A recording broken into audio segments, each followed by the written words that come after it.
ভিডিওটা ছাড়া হয়েছে সেটা কিন্তু গোপন ভিডিও ছাড়া হয়েছে, কারণ ওখানে একটা বিচার ছিল, সমাধানের একটা ছিল। ভিডিওটা সম্পর্কে আপনার কাছে একটু জানতে চাই, আসলে এই ভিডিওটা কি আপনি ছেড়েছেন নাকি আপনার স্বামীর পক্ষ থেকে কেউ ছেড়েছে?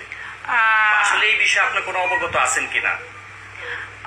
আসলে সেটা হলো যে আমি তো, আমার সাথে কেউই ছিল না, আমার ছোট একটা বেবি ছিল, তার 1 মাসের একটা বেবি ছিল, তো ওই বেবিতে ভিডিও করা সম্ভবই না।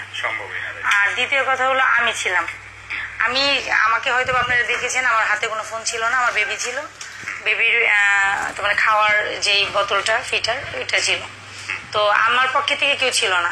ভিডিও অবশ্যই ও করেছে, ওর পক্ষের লোক করেছে, কারণ ওর পক্ষের লোক ওখানে 4 জন ছিল।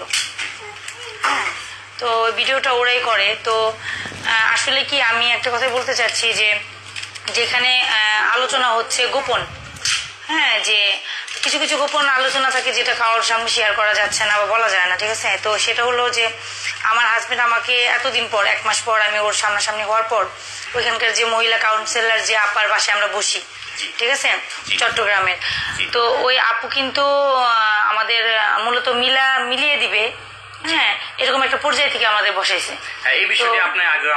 জি জি।